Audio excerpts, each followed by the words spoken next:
हमारे साथ इस वक्त एक बड़ी खबर आ रही है। इस वक्त एक ब्रेकिंग न्यूज आ रही है, इसको हम दर्शकों को बता रहे हैं। इस वक्त की बड़ी खबर, बीएल संतोष बैठक कर रहे हैं देहरादून में। ये बड़ी खबर, प्रदेश प्रभारी दुष्यंत गौतम भी उनके साथ मौजूद हैं। प्रदेश के नेताओं के साथ अहम बैठक यहां पर हो रही है। इस वक्त की बड़ी खबर जिसके बारे में हम आपको अपडेट दे रहे हैं, बीएल संतोष वहां पर बैठक कर रहे हैं। प्रदेश प्रभारी दुष्यंत गौतम भी उनके साथ वहां पर मौजूद है। सत्येंद्र बरथवाल हमारे संवाददाता ब्रेकिंग न्यूज दे रहे हैं इस वक्त। सत्येंद्र, क्या अपडेट मिल पा रहा है, किस चीज को लेकर यह बैठक हो रही है? अनुपम, क्योंकि अभी तक जो सूत्रों से जानकारी मिल पा रही है वो करीब 8 से 9 मंत्री ऐसे हैं जो मुख्यमंत्री के साथ आज शपथ ग्रहण समारोह में शामिल हो सकते हैं, यानी शपथ ले सकते हैं। अभी मैं खड़ा हूँ पैसिफिक होटल में। यहाँ के जो 4th फ्लोर में अभी मीटिंग चल रही है, जिसमें बीजेपी के जो केंद्र के कई नेता हैं और कई संगठन जो मंत्री हैं, बीएल संतोष यहाँ पे हैं, उनके साथ जो उत्तराखंड के कई विधायक, यानी कि ये अभी तक ये जो कयास जो माने जा रहा है कि जो विधायक जिन विधायकों को मंत्रिमंडल में जगह मिल सकती है, वो विधायक भी अभी यहाँ पे पहुंचे हैं और उनके साथ मीटिंग चल रही है। इस मीटिंग के मायने भी कई खास माने जा रहे हैं कि कहीं ना कहीं ये मीटिंग मंत्री जो मंडल अभी जो शपथ लेगा उसको लेकर भी इसके बड़े मायने माने जा रहे हैं। जी अनुपम। बिल्कुल सत्य, लेकिन सबसे बड़ी बात यह है कि अभी टीम में कौन कौन होगा, कौन टीम में रखा जा सकता है, तमाम तरह के कयास लग रहे हैं। ऐसे में क्या फाइनल लिस्ट अभी तैयार हो रही है, लिस्ट तैयार हो चुकी है?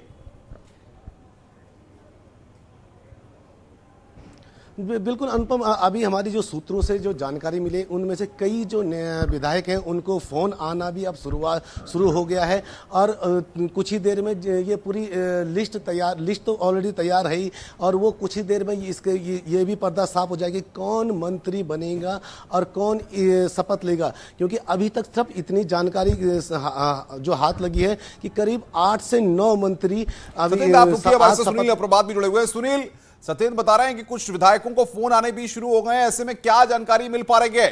क्या अभी तक परेड ग्राउंड में कुछ लोगों का पहुंचने का सिलसिला शुरू हुआ है? कुछ लोग बता पा रहे हैं किस किस को फोन आए हैं?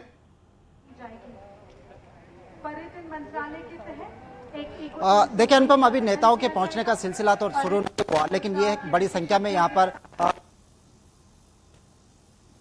सुनाई दे रहे हो। तो यहाँ पर मोदी के मेरे पीछे आप देखेंगे ये मंच है जिस पर आप देखेंगे मूर्ति लगाई गई है और बीजेपी इसे एक ऐतिहासिक इवेंट इस पूरे कार्यक्रम को बनाना चाहती है। बीजेपी ने हर समुदाय, हर क्षेत्र से लोगों को यहाँ पर बुलाया है, उनको इनवाइट किया और टारगेट किया गया है करीब 20 से 25,000 की संख्या में यहाँ पर लोग होंगे। जो बात कर रहे हैं, बिल्कुल आपकी आवाज ठीक ढंग से नहीं आ पा रही है, कुछ तकनीकी दिक्कत है। सुनील, हम आएंगे आपके पास। अनूप गुप्ता बातचीत करने के लिए हमारे साथ है। अनूप, सवाल सबसे बड़ा यह है कि उत्तर प्रदेश, उत्तराखंड, जाहिर तौर पर इन दोनों ही राज्यों में भारतीय जनता पार्टी को जिस तरीके का मैंडेट मिला है, आज एक भव्य शो के जरिए उत्तराखंड में और 25 तारीख को जिस तरीके से उत्तर प्रदेश में यह शपथ ग्रहण का कार्यक्रम होना है, भारतीय जनता पार्टी एक बड़ा मैसेज 2024 के लिए भी यहां से देना चाहती है। बिल्कुल, देखिए 2024 का जो लोकसभा चुनाव है वो बीजेपी के लिहाज से बहुत महत्वपूर्ण है।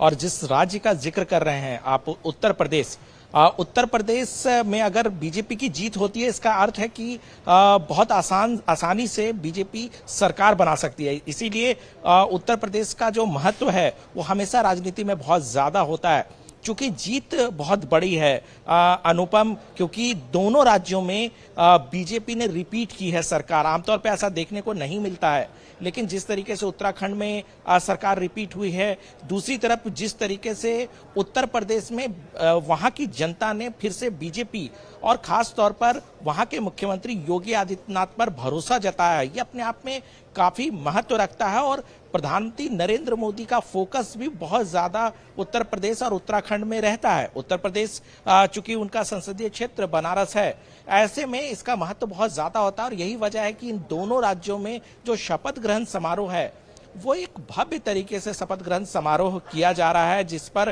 कहीं ना कहीं विपक्ष के लिए भी एक संदेश है, क्योंकि हमने कई बार अनुपम तस्वीरें देखी है। आपको याद होगा कि कई बार जो नॉन बीजेपी स्टेट रूल में अगर वहां पर अगर सरकार बनती है तो हमने तमाम जो विपक्षी पार्टियों की जो वहां मुख्यमंत्री होते हैं या बड़े नेता हैं वो पहुंचकर एक शक्ति परीक्षण दिखाते हैं कि किस तरह से पूरा विपक्षी एकजुट है। लेकिन बीजेपी के लिए बड़ा मौका है जब बीजेपी ये दिखाती है कि कितने राज्यों में उनकी सरकार है और कितने बड़े बड़े नेता उनके साथ खड़े हैं। किस तरीके से जो विधानसभा चुनाव हुए इसमें 5 राज्यों में से 4 राज्यों में बीजेपी को जीत मिली है, तो ये अपने आप में काफी महत्वपूर्ण हो जाता है। यही वजह है कि बीजेपी इस तरह का शक्ति परीक्षण को किसी तरह से चूकना नहीं चाहती है, दिखाना चाहती है विपक्ष को भी कि कितना मजबूत है और पार्टी कितने मजबूत तरीके से खड़ा। बिल्कुल बिल्कुल अनूप, आप मैं आऊंगा आपके पास। हमारे साथ शादाब शम्स भारतीय